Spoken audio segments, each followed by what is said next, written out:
my dear student. So in this video we are going to start a new chapter, that is chapter money, class 12. So basically हम start करने वाले हैं chapter money.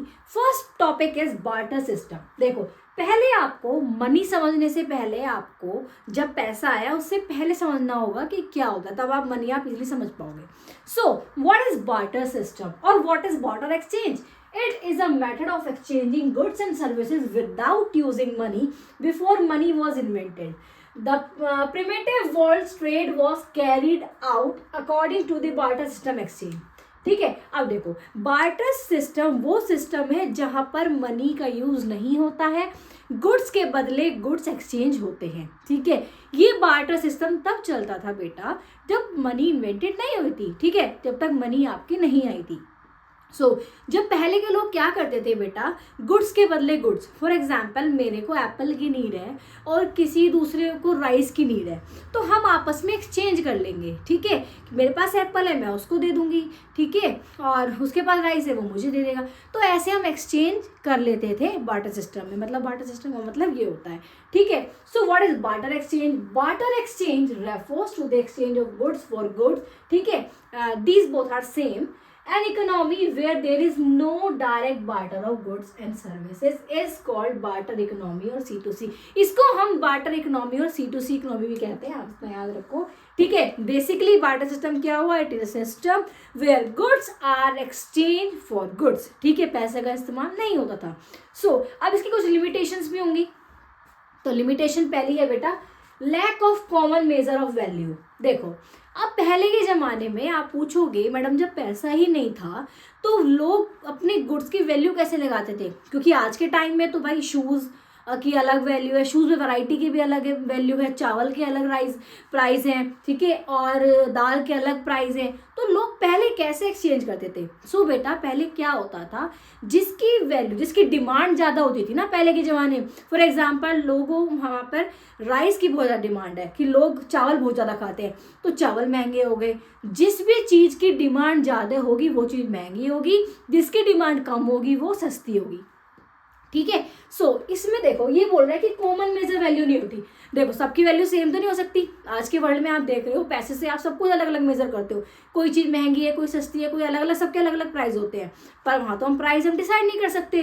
बेटा यही है कि limitation इसकी बार्टर सिस्टम की होती है कि हर एक गुड इक्वल प्राइस का नहीं होता है. ठीक है, किसी को नुकसान होगा, किसी को फायदा होगा. फॉर एग्जाम्पल मेरे पास मैंगो है, सामने वाले के पास बनाना है, हम आपस में एक्सचेंज कर रहे हैं. तो मेरे पास जो मैंगो है वो महंगे हैं और उसके पास जो बनानास हैं वो सस्ते हैं. तो नुकसान मेरा हुआ, मैं महंगी चीज़ बेच रही हूँ, दे रही हूँ सस्ते के बदले.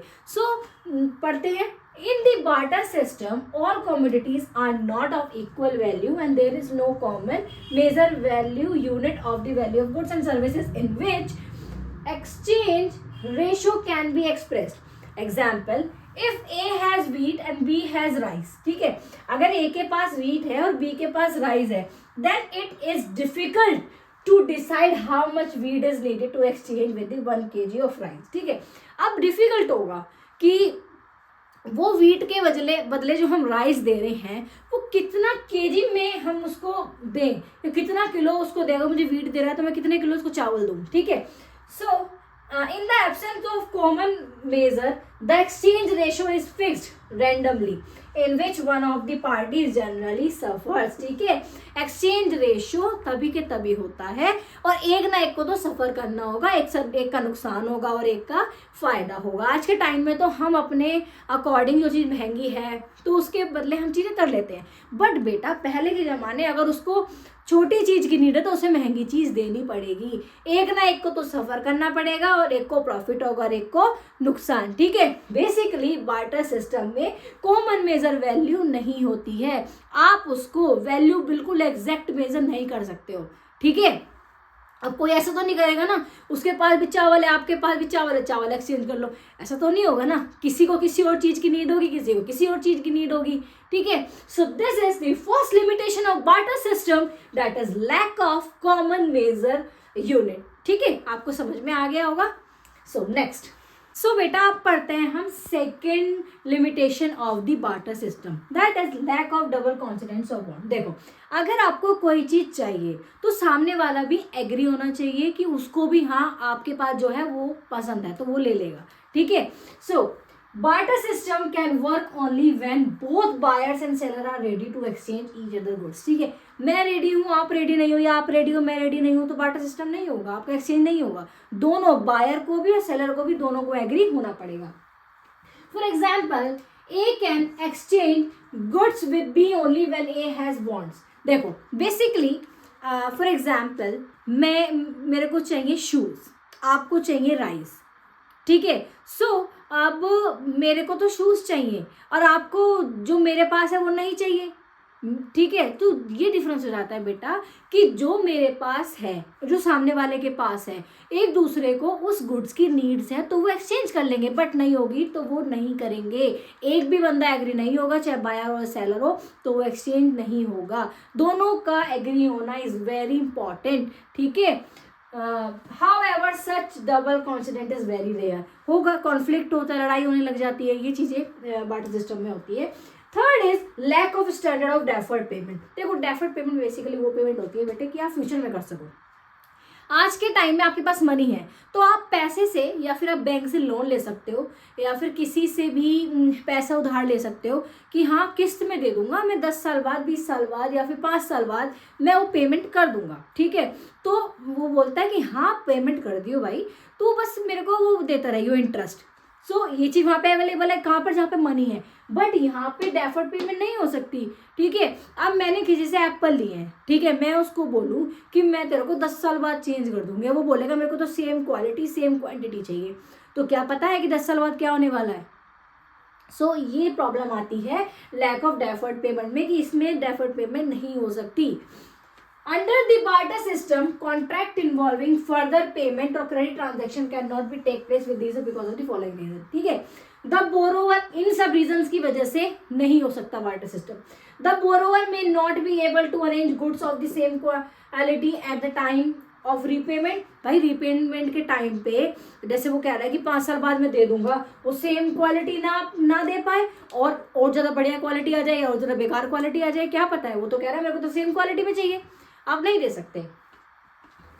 There may be conflict regarding which specific commodity is to be used for repayment. और हाँ ये भी डिसाइड करना बहुत ज़्यादा डिफिकल्ट हो जाता है कि आगे तुम लोन जो रिपेमेंट करोगे वो किस गुड्स के बिहाव पे करोगे। वो कह देगा मेरे को तो ये तेरे को चाहिए, ये देना पड़ेगा बदले में अगर तेरे को रिपेमेंट करनी है, तो ये बहुत ज़्यादा कॉन्फ्लिक्ट हो जाता है, लड़ाई झगड़े होने लगते हैं कि नहीं मैं इतना नहीं दूंगा। फॉर एग्जाम्पल वो कह दे कि मेरे को राइस के बदले तू 20 एप्पल दे दे, क्या आप दे दोगे? आप तो कहोगे नहीं मैं तो नहीं दे रहा, 5 एप्पल दूंगा। तो ये प्रॉब्लम आती है बार्टर सिस्टम में। So third one is the commodity to be repaid may be loss और gain its value at the time of repayment, so it is very difficult to make deferred payment in the form of goods. देखो जो अब repayment कर रहा है हो सकता है उसका नुकसान हो या फिर उसका फायदा हो, ठीक है। सो दोनों ही चीज हो सकती है, मैंने कहा ना वो चीज आगे आगे महंगी भी हो सकती है सस्ती भी हो सकती है। So repayment is very difficult, deferred payment आप नहीं कर सकते हो, ठीक है, without use of money barter system में आप नहीं कर सकते हो। Lack of store of value, ठीक है, this is the last limitation of barter system. Under the barter system, it is very difficult for a people to store wealth for future use, ठीक है। अब देखो स्टोर ऑफ वैल्यू, आप पैसा तो store कर सकते हो, ठीक है। अगर हम आज के जमाने की बात करें कि अगर आपको कोई चीज़ लेनी है तो आप पैसा जमा करके बाद में ले सकते हो, बट बार्टर सिस्टम में क्या आप गुड स्टोर कर सकते हो? क्या आप बनाना स्टोर कर सकते हो? क्या आप एप्पल्स या फिर खाने की चीज़ कोई भी या फिर गुड्स स्टोर कर सकते हो? बेटा गुड्स स्टोर आप लंबे समय तक नहीं कर सकते हो, ठीक है।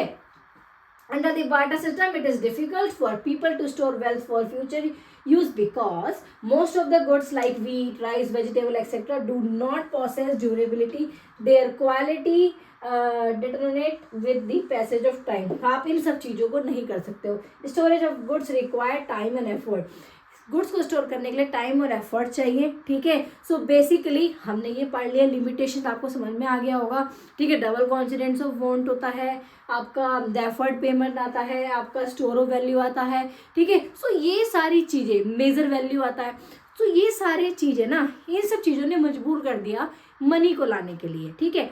सो इसके बाद हमारा आता है मनी। सो बार्टर सिस्टम और लिमिटेशन आप इस तरह से लिख के आओगे, पॉइंट्स में लिख के आओगे, ठीक है।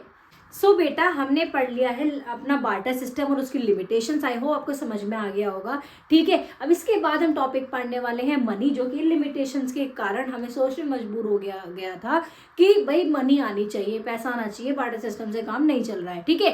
आई होप आपको क्लियरली समझ में आ गया होगा। बेटा लगन लगा के पढ़ाई करो, मेहनत करो, बहुत छोटी छोटी वीडियोस बहुत टॉपिक्स के साथ, इंपॉर्टेंट टॉपिक्स के साथ आपके पास लेके आ रही हूँ, आसानी से समझ पाओगे। बड़ी बड़ी वीडियोस नहीं बना रही हूँ आपके बेनिफिट के लिए, ठीक है, कि आप इजीली शॉर्ट जो भी आपको टॉपिक से बनने नहीं आ रहा आप उठाओ और पढ़ लो, ठीक है। सो आई होप आपको क्लियरली समझ में आ गया होगा my dear student. Thank you so much for watching my video. Please do like, share and comments on my videos, subscribe my channel. Thank you so much.